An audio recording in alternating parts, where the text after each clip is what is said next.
Hey everyone, it's Kim Beegler, the owner of Ewethful Fiber Farm and Mill, and I am sitting in my backyard in Harrisburg, Oregon. Got that right. And wanted to pop on because it's been a bit and I've got lots to share. So welcome. If you are new, if you are new, I talk about a lot about owning a wool mill, hand spinning, knitting, yarn, wool, all of those things. And if you are returning, thank you. It's been a bit, and I don't want to forget to mention that I do also have an audio only podcast that is called Handspun. You should be able to find it most places that you listen to audio podcasts, and hoping that we have the audio going right now. Looks like we do. Okay, so handspun, and I did last week I did an episode on So You Think You Want to Own a Wool Mill, and just kind of talk about the ins and outs of pros, downsides maybe, or things to consider and where to start. So anyway, pop over there. I'll put a link in the show notes to get there. Hopefully nothing is too loud out here because being paranoid and checking my audio one more time, because it's so nice out that I couldn't not be out here. Also, I cut my bangs last night, and it's much better if the wind is blowing so that you can't see how bad they are. I went last night golfing for my very first time. Went to a golfing lesson with a friend, Wendy, and we had a great time. I actually enjoyed it, which I didn't think was gonna. It's not that I didn't think I was gonna enjoy it, but I didn't know if I was really gonna feel a golfing bug.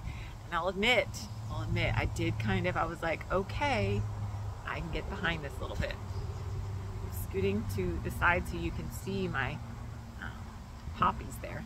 I'm hoping maybe we'll catch. Maybe I should slide over, because I just moved my hummingbird feeder, and I'm sort of hoping that we can catch, and I can see if they actually have figured out it's back here. Okay, anyway, let's get back to why we're here. Wool. Okay, so Fiber Club. This episode, we're going to talk about Fiber Club. I have lots of videos from inside the mill. This one was super fun because I did a mystery wool Fiber Club, which basically what that is I take all, as I'm carding stuff, I take all of the wool I think I can reuse that either falls off the carder or gets caught up in the machine. I pile it away for months and months and months, and then I repurpose it into new fiber, and I call it mystery wool. And so I did a whole batch of mystery wool. There were 3 different colors. I have videos on all of them, and it's something you can do at home, like save all the bits of your hand spinning and then go back later, blend them all up in fun ways. And it's not going to be the most perfect wool, but it certainly is fun. I already got to see, Rebecca sent me a picture because she said she could not wait and she had to spin it right away, and it's so beautiful and fun. It just, you know, you don't aim for the perfect yarn with it maybe, but you have fun with it and you get a beautiful yarn. So I've got videos of that coming up. I was going to talk quickly about storage bobbins because I realized like 2 months ago I was talking all storage bobbiny and then got distracted by life and didn't go back to it. And I do have a video of the storage bobbins that I basically, we'll talk about it in a minute, and then a little catch up on what I'm working on. Yeah, I think that's it. Okay, don't forget, you can connect with me in all sorts of ways. You can comment below. You can find me on Instagram and you can DM me there. I'm pretty good about my DMs. Even better, you can go to my Ewethful Patreon community, become a supporter, join the community, and you'll get a lot of access to me there and to other wonderful people that are, generally speaking, most people in there are hand spinners, but a lot of beginning hand spinners or hand spinner curious, or maybe just not hand spinners, but enjoy all the company. So I hope to take you to the bright side of hand spinning if you get deeper into my community. But there is a link in the show notes to the Ewethful Patreon community there. We just did a little spin along there, and I did it as well. We were kind of working on how to make adjustments to your wheel so that you can get different weight of yarns without you having to change your style of spinning necessarily, because the goal with hand spinning is that you make your wheel do the work and you get to just like zone out. It's not always that way, but that's the goal. And understanding your wheel makes it easier to get to that goal. So we just did this spin along. It was really fun. I don't know if I have a video of my finished yarn. If not, I will record one at the mill when I'm there, which is where they were drying. And I'll show you the 3 different samples I got of yarn using the same fiber, using the same wheel, just making some tweaks on my Scotch tension. So anyway, that was really fun. Happening over in the Ewethful community on Patreon. Okay, so let's start with storage bobbins, because I kind of got off of them because I just got distracted by life, and now I'm back. So I wanted to show you this video. So storage bobbins is basically, somebody brought it up in one of my Zoom communities, and or I saw it somewhere. Anyway, the point is, when you finish spinning a bobbin, you can take that spun yarn, put it onto a storage bobbin, and then when you go to ply, it makes plying significantly easier and your plied yarn more consistent and smooth. So I was like, that's a whole nother step along the way, right? And then I got a little bit, I'm not doing it for everything, but I did decide to try it out with cotton, because I'm newer to spinning cotton, and my cotton yarn is very kinky and it has all these things. All the things that new hand spinners see, I'm seeing in my cotton yarn. So I thought, well, if I put these on storage bobbins and then ply them, all those kinks and things will have kind of had time to settle down on the new bobbin, because everything flattens out as you're getting it onto that storage bobbin. Hopefully, that's the goal. So new hand spinners, this is a way to make your plying a lot easier if you have the patience to do it. But since you don't have any other behavior, you could start it right away, and there you go. So I have a video on that, which I will show in a minute. But I wanted to let you know, I've had people ask me, because I am fairly new now to support spindle, and I've had people ask, why do you have this little temporary chunk? This is kind of your permanent. This is your temporary. So the reason being, and I was like, this is basically a storage bobbin. So the reason that I have this little one here is because that's how I was taught to do it. But when you're spinning, this is like a very quick way just to get the yarn on so you can keep spinning. And then what you do is you unwind it, and I can show you very quickly. If I can get my hands in the right place. Sorry, I'm trying to not do this backwards. Anyway, we'll do it real quick. But basically, you're just winding it off. I'm going to wind a little bit here. Unwind a little off of here, just so I can show you and not have to adjust my camera. So you're taking it off onto your hand, and then you're rewinding it down here. Same idea as storage bobbin.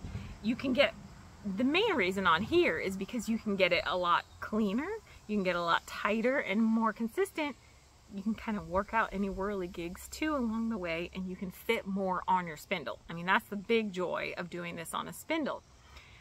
But it does the same thing as a storage bobbin, is that you're taking kind of what was a little bit of a mess up here, and you're making it real nice and clean down here. So if you ply off of your spindles, you've got like this basically built-in little storage bobbin.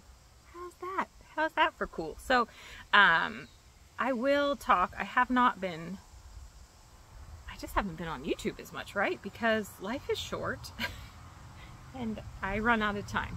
And there's all these things I want to do in the world besides spend my time on social media. Not that I don't love you all. I miss you when I'm not here so much, but I am trying to be a little more mindful about how much time I spend on here. So I'll talk a little bit more about these. I forgot who I got this one by, but I'll try to remember to put it in the show notes. Okay, so there's a little storage bobbin talk. So let me pop to, I'm pretty sure I didn't ever share this. If I did, just fast forward. But I'm going to stop. I'm going to put that video on, and then we will come back and talk about some more things. How's that? Storage bobbins for the win. Okay, well, I am here with the last of my cotton, and I wanted to show you what I'm doing here. So this is the Lazy Kate that came with my Ashford Elizabeth. So it's an Ashford Lazy Kate. You could easily make something like this. The problem was that where am I gonna, actually the problem was I didn't have my Lazy Kate with me, so I used this one, but I think it would work. My concern was that there's not going to be enough I like to have my bobbins tensioned on my Lacy Kate, and my other Ashford bobbin has tensions. And there was no way to connect, and I thought, well, I could probably go to the hardware store and find something to pop into the end of these cones that I could then be able to run a tension cord through. But as it turns out, there's enough weight on the cones, especially when the yarn's on there, that it wasn't an issue. And I don't think it would have been an issue just standing up on a Lacy Kate either. Because I have worked out all the kinks when they went onto the cone, you just don't have as much finicky yarn to ply, right? So I just found that the tension was less important for on the cones. And I don't even have these far away from me. Like, I basically have them on the floor right next to me. I'll push this out of the way because I'd have them a little bit further, but it's not because I don't really need the distance to do the plying. So anyway, it has worked out really well. I know it's been much better than it would have been had I been trying to just do this straight off of the bobbins. So I'm very excited about this. And this is the last of it. I've actually plied up a fair amount of it already. And there are some breaks in it. And somebody asked, what do you do when you have breaks when you are... Well, when I was putting them onto storage bobbins, because you're just working with the one ply. So she freaked out when I told her, but I just tie a knot. I tie a knot and I actually leave the knot. When I had the commercial equipment, that was your option, was to turn my tension down here, was to leave the knot. Because there was no like joining when you're on a commercial machine. So if you have gotten, sometimes and I got the idea from knitting on some commercial yarn that had, this has a lot of twists going in fast. I was knitting with some commercial yarn and one of the singles had a knot in it. And so that's what I did here. Now when I'm plying, generally I don't do a knot. I'll go ahead and weave them in together while I'm plying, which I'm happy to show for anybody who wants to see that. But that's what I would do if I happen to come to a knot. So anyway, let me show you what's happening here. So there's no, and there would have been tons of kinks, you all. I mean, a lot of kinks in this yarn had I not worked out this situation. So I'm really happy with it. And I'm really happy. And I was thinking now what I'm spinning now, would I put it on storage bobbins? I don't necessarily think I would put everything on storage bobbins. I suppose it would just be my patience level. But I can definitely see how if you have some finicky yarn or some yarn you overspun a little bit, anything like that, if you are hesitant, storage bobbin it up. I can see. It's hard for me to say on this yarn because it's not my best spinning, being cotton. So it's hard to say like, oh, it's making a big difference, but it is definitely making a difference in plying. So anyway, maybe that inspired some of you to try it. Okay, I'm gonna ply for a bit. Okay, maybe that encouraged you to try doing storage bobbins. You can just use like the inside of a paper towel, the cardboard. You know, you don't have to invest in more bobbins to do this. You could use paper towel, toilet paper, the cardboard that's in there, things like that will work just fine. A stick would work, honestly, because you can just reorganize around it. So I'd love to hear your comments on storage bobbins, because I was really surprised by how many people do this when I started talking about this. So, and if I played that video before, it's been a while, so you know. Okay, work in progress, because look at this, is gonna segue, you all. This is gonna segue into what I'm working on. I've been doing a fair amount of spinning. We were down in LA, and then I went to Sacramento, and then I came home, so I wasn't at my wheel a lot. Now I'm back in. I'm back in hard. So that storage bobbin stuff, I don't know if I ever showed you. I may have the finished cotton yarn. Is it perfect? No. Is it gonna be perfect ever? Probably not. But it's beautiful, and guess what? It's usable. And I will preach it from a mountain. If you are spinning and you are afraid to use your yarn, don't be. Just cast on, grab a hook, throw it on your loom, whatever. But you will never learn if you like your yarn or not if you don't use it. So give it a go. You can always spin more. Okay, so here's my cotton yarn. I don't think I had cast this on. I'm pretty sure I did, because I think I cast this on while I was in the car. Maybe? I don't even know, you all. It's been so long. I think so. Okay. So this is my 100% hand spun cotton yarn that is turning into not perfect by a million years. But here it is, turning into a camisole. Get this straight. Okay, camisole. A little tank, because I wanted to have a little, like a little light tank that I could wear underneath things, or maybe not. So I did the gauge a little tight, because if I didn't want to wear it underneath something but wanted to wear it as like a main top, I didn't want to, you know, flash the whole world. So here it is. And you know what? It's not perfect, but isn't it gorgeous? I am so proud of it. And just like you should be so proud of whatever you make with your hand spun. Now, if hand spinning is just the end game for you, that's wonderful too. That's wonderful too. Make beautiful yarn. But if you're hand spinning to use it, my goodness, start using it. Look at that. And you all, this is very inconsistent yarn, but it's working. So this is going to be, let me tell you what the pattern is. Let me be good. I don't think I have a picture of it, but you can look it up on Ravelry. It is the, it's by Darling J'adore. Well, I don't even have the name of it. I'll put it in the show notes. It's something like Camisole. It's very simple. By the way, I'm going to show you. This is the most simple little project bag. I have them in the online shop. It's by Coco Knits. I don't know why. There's something about the little snaps up at the top and just how simple it is. It has a bunch of little snaps so you can make it small. Anyway, this is like in my purse now. It lives in my purse.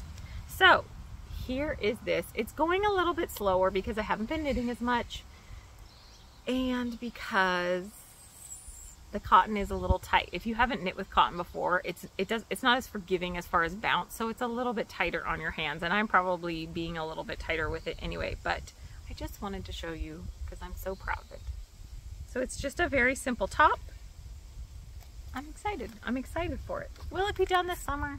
It's questionable, but you know what? Because I was planning to wear it underneath things, it'll still be great. So, okay. I have that other project I'm working on. It's still slow going. When I have it where it was before when I lashed, because I had to do a big rip out. So when I have it back to where it was before, I will show you again. Oh, and cotton, yes. So I know lots of you are like, but you're a wool lady, you're a wool lady. And I've gotten a little hardcore into this cotton thing. There is a really great podcast. It's on the Long Threads Media. My friend Sandy pointed it out to me, and they have wonderful podcasts if you have not listened to them before. But they had one that was with, and I am spacing out on her name. I will put a link to it in the show notes. But they had one with the woman that runs Fox Fibers down in California. She is growing organic, natural colored cotton. Listening to her talk was so inspiring to me, and it reminded me like hand spinning is about wool for me, obviously, but there are so many amazing natural fibers out there that it's fun to explore hand spinning with all of them. And then there are these people working behind the scenes, just as there are shepherds working behind the scenes with the wool and the sheep to make these glorious products for us as hand spinners. So I will put a link in the show notes. It's Long Thread Media's, their audio podcast. It was only maybe within the last 2 months that they had her on, and it was fantastic to listen to, and it got me really excited about cotton as another fiber to spin. And and I actually am spinning some of her fiber right now, a natural colored brown cotton, and I'm very excited about it. And it's a little challenging, but you know what? Most of us as makers enjoy the challenge. So, okay, I'll put a link in the show notes. Is that it, you all?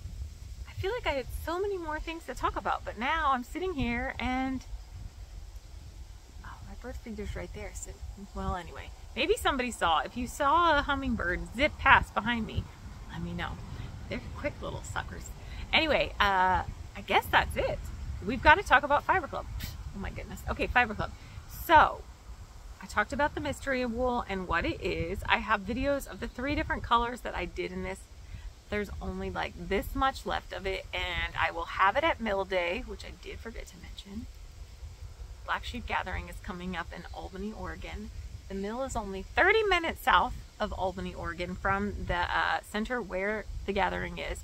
And the mill shop will be open that Saturday, June 29th from 11 to 3. So if you are coming to the area for the weekend, for the day, whatever you're doing, try to come by the mill because I am stockpiling some fibers that I've been setting aside.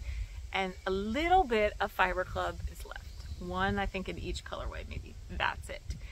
So I'm trying to kind of make sure I have some special mill stuff available. I'm also, I think I have a video of it too. I'm doing a Coopworth bamboo blend in different colors. And I've been in the dye studio dyeing up some fun stuff. So there's going to be a lot of great fiber and people, snacks, shopping, US milled yarns. And so come on out to the mill shop. And go to Black Sheep Gathering because there are going to be so many amazing vendors. There's animals, there's sheep showing, there is all the good stuff. So Black Sheep Gathering is the Friday, Saturday, and Sunday of that weekend. You have 3 days to go support and maybe buy some wool of some form. Okay, Fiber Club. Let's get to the videos. I think I kind of talked enough about it. I don't know that there's that much to talk about with mystery wool, but you'll see in the video how it looks. And then I'll also include the video that is the Coopworth bamboo. And I have a very quick video of the sheep the boys were being boys yesterday morning. All of my boys are weathered, meaning that there are no testicles in our boys, in our sheep, actually in any of our animals for that matter. So they were just, but they still have, you know, they still have the testosterone a little bit in there. So sometimes they get fired up and they just gotta have fun with each other. So I have a little video of that to include here too, because I know I haven't been showing sheep videos, farm videos very much. I'll try to get some for the next one. Okay, I'm gonna stop talking and we're gonna go watch some wool mill videos and see you in a minute. Okay, so we are working on Fiber Club and I'm doing mystery roving. So I collect up all the waste wool that comes off the carder, just random spots, waste wool that I think is okay to reuse. And I throw it all into bags. So there's one bag I've already done, I'll show you in a minute. Some of the ones I've already mixed up, but here is another bag of Mr. Just Giant. These are the big bags from Ziploc, extra large, in case you're like, what is that? I need it. And I just fill it with all the wool. And then I go through occasionally, and it is that time, and I start to repurpose it into different things. So I am going to be working on carting out some of the darker stuff right now. So I will just pull stuff, and I've already got one batch done. Some of this is color, so I will toss stuff that has color to the side because I've already carted up the color, so I'll just add them in. So I'm going to be going through and just grabbing lighter, like the whites and the grays or the really light stuff, and just repicking that all together so it's all blended up. And then we go to the carder and we'll have some more fun. And this is, sorry you all, mystery bats at their finest. So I'm going to turn this on. I'll just be mixing all of this up in different colors, and then I'll show you here in a sec, we'll get all these different, and they're not going to be like the perfect wools or alpacas or whatever they are, but I'll show you what I've got over here. Sorry, I just keep not bringing my computer, but here is some of the colors that, let me scroll in a bit. So here's a really dark naturals. There's a hodgepodge of colors. Then we've got more of like reds and purples, blues and greens. So this is going to be kind of the light naturals that I'm working on now, and you can see it's starting to come out the other side. And this is just a great way to reopen any fiber and then blend it together. So I'll do this, I'll condition, and then we will be off to the carder. Okay, Fiber Club is in the works, and this is the very first batch of the different colors of mystery wool. And I couldn't decide whether I liked this blue with the lighter natural or with the darker natural, so we're doing both, and I'm gonna get this going and then I will show you what I'm doing. So I have got a little bit of the light naturals, and I'm just laying it side by side. So this will give kind of a barber poled, heathered, it's going to give an everything effect because this is such a mass of different colors, heavy on the blue-green, right?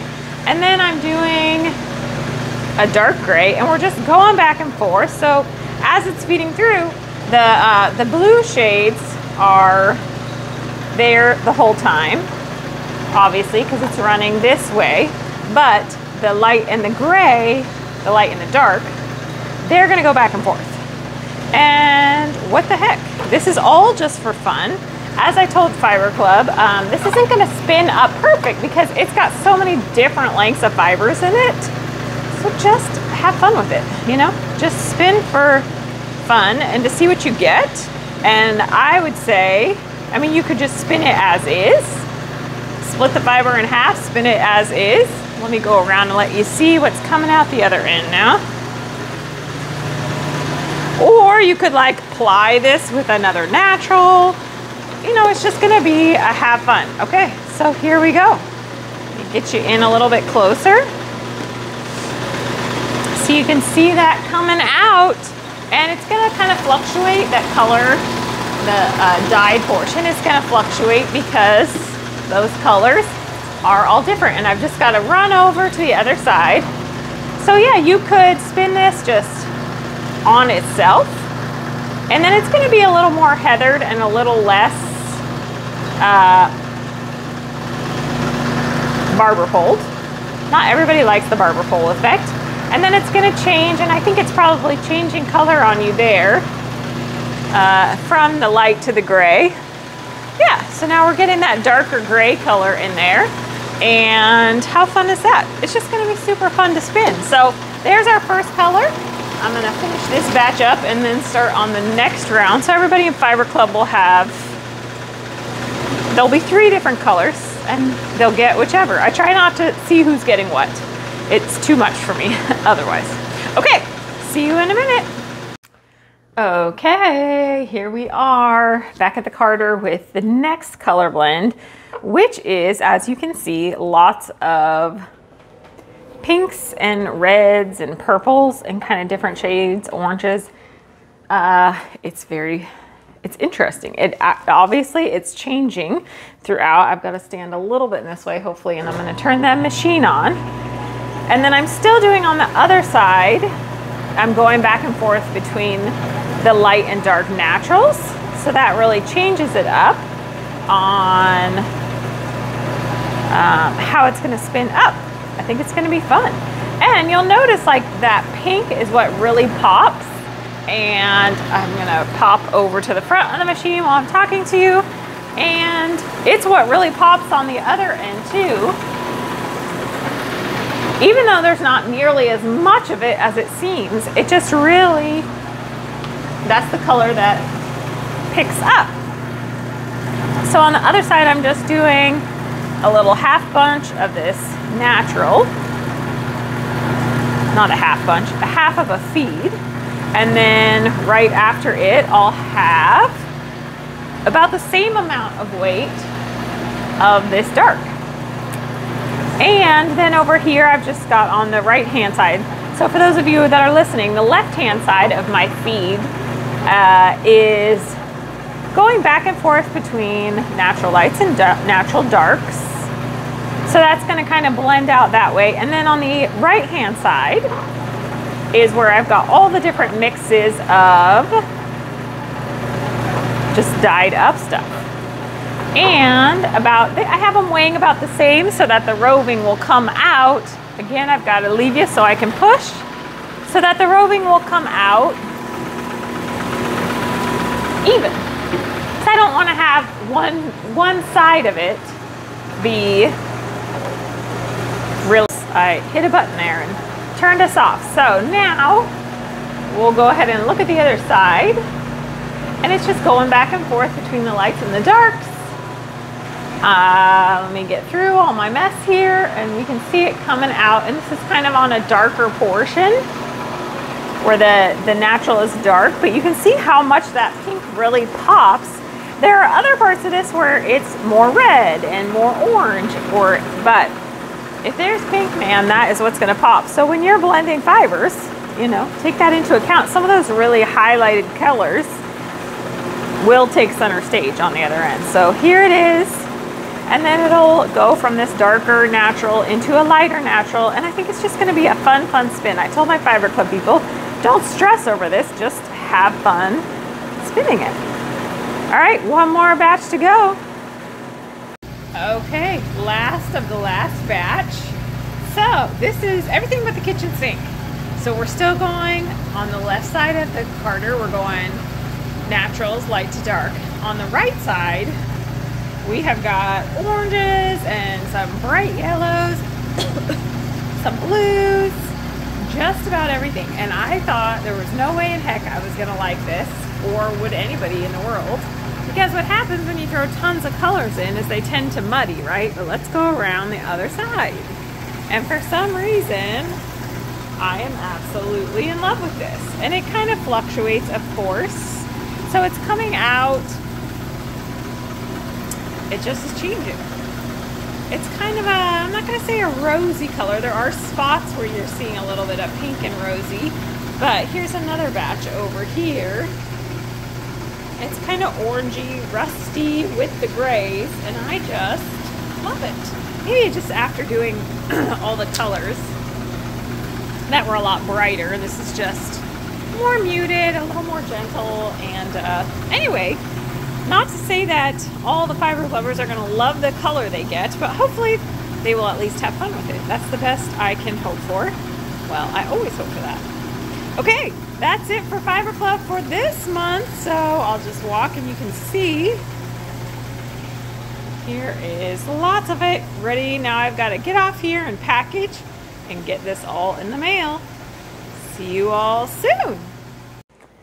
All right, I wanted to pop in to show you that yarn from the spin along we did. So I have got 3 skeins here, all the same fiber, I think I'm looking in the wrong place. All the same fiber, spun on the same wheel, but with different amounts of scotch tension.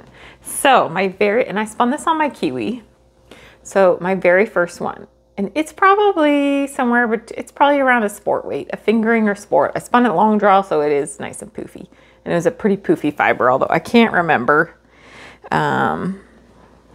exactly what the fiber is. Okay, the next one, so I notched up the scotch tension a little bit, just a little bit, maybe a quarter turn, I think is what we were doing.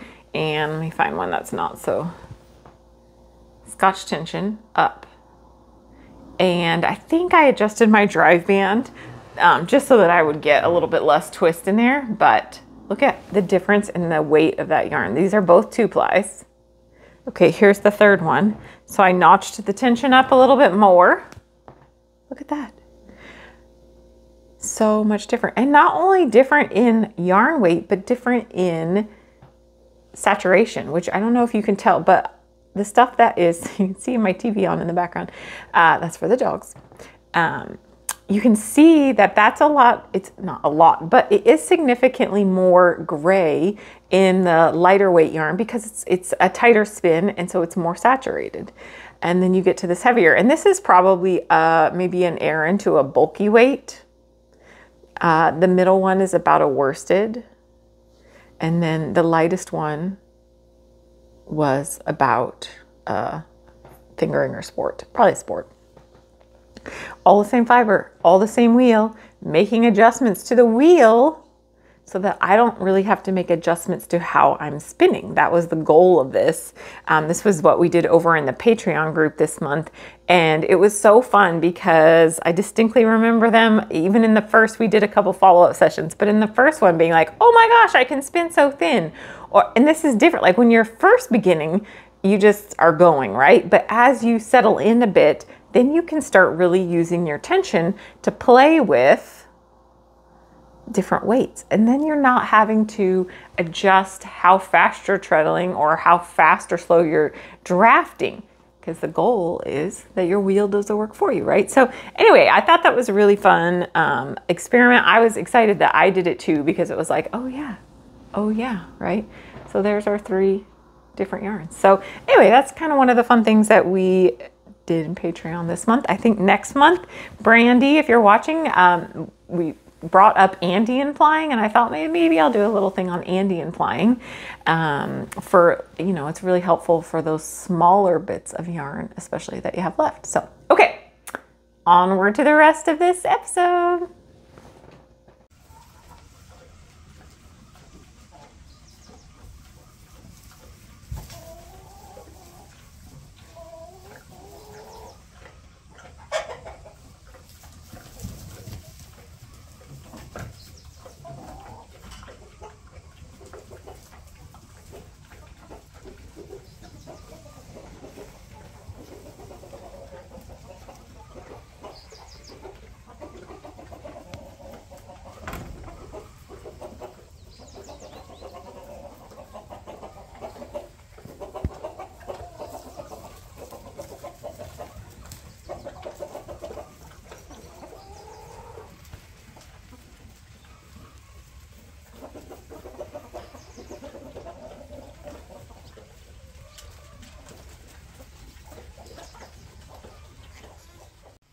I'm back.